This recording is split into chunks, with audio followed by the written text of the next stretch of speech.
I'm not going to sugarcoat it, but most people are not meant for 9 to 5. And I know if you're watching this video still after these 5 seconds, you're definitely not meant for 9 to 5.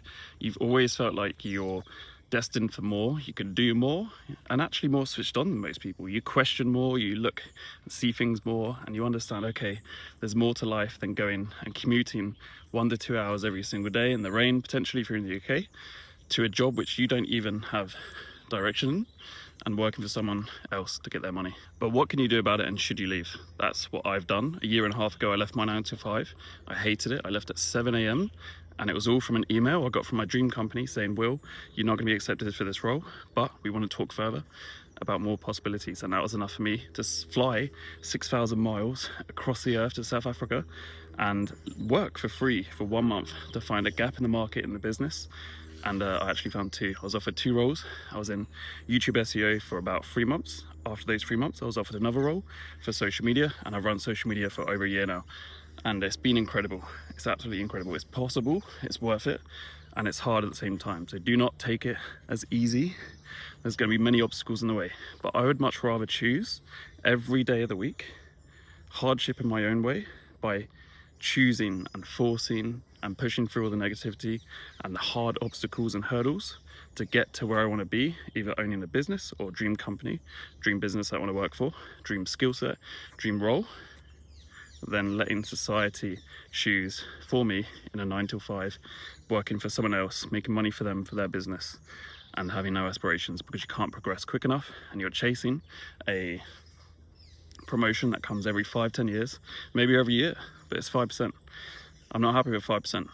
So if you're not happy with the same, where'd you go? What do you do? If you're the same as me, you work out who you are.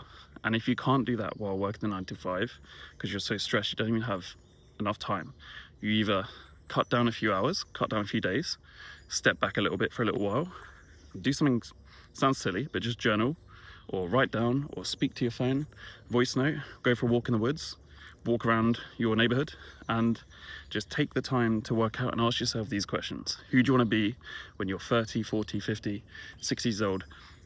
What would your 80-year-old self look back at you and go, yeah, that was a good choice? What do you want to do? You know, what do you want to be? And the best way to do that is look around yourself. Look at the people that you work with or in your neighborhood, the people that you know, and actually see, okay, where are these people? Are they places I want to be? And if there's no one that is around you, which I found was me, there was no one around me which I wanted to be or have similar lives to. Very few people. So I had to find the people. And for me, it was online. I had to actually endless hours of podcasts, endless hours of business content, endless hours of entrepreneurship, social media content.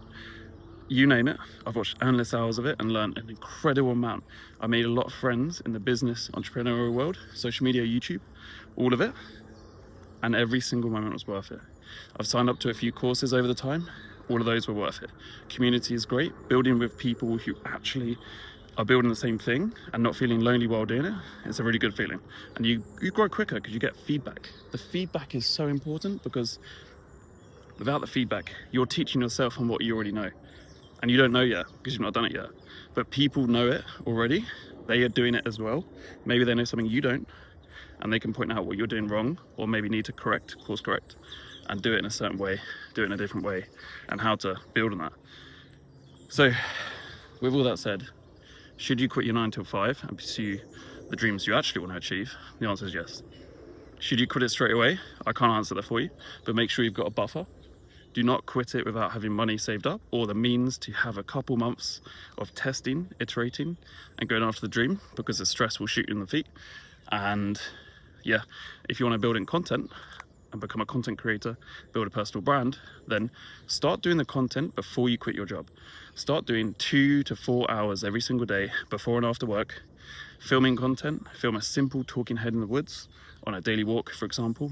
Film a very quick short and check what formats are already working. For example, this format of talking head in the woods, walking, nature. Just by chance, for me, I'm lucky because I've done 300 videos like this and only about 3 or 4 have gone out on YouTube so far. And it's because I already do this walk. This is my daily wooden walk every single day. It's where I get my best ideas. It's where I get my most calm. And I was extremely nervous filming on camera, filming myself and talking. I would slur, I would stutter, I would not be able to get my thoughts onto paper, as it were.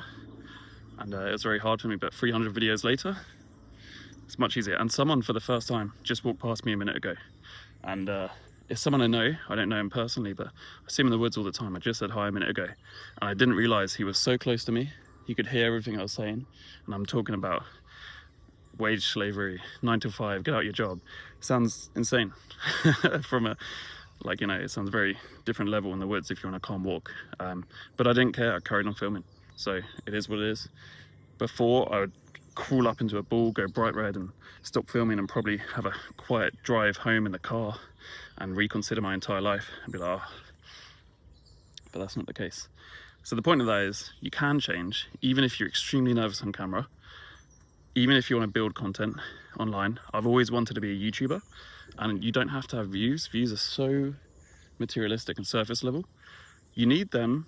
You want the right kind of views if you want to make money eventually, and you want to have the people that are going to buy. If you're doing just entertainment, but in a different topic or niche to what you want to make money in, or what you'll be happy making money in down the line, then you are literally wasting your time, other than building skills on camera, relaying information, etc. Like I said, with that said, if you want to quit your job, I can't tell you how, but it does work if you're willing to put in the time and the effort, and you know where you're going, and you don't stop, and you put your foot one step forward every single time. There's an obstacle and a hurdle. Learn, AI proof yourself, and just go after it. If you like this video, I just put one out about protecting yourself against AI in the marketplace. You won't lose your job or get fired, hopefully, if you do this. And subscribe to the channel if you want to watch someone who knows how to build a personal brand, who hasn't done yet, but is building one with you. And I'm going to build personal brand with you. Cheers, guys.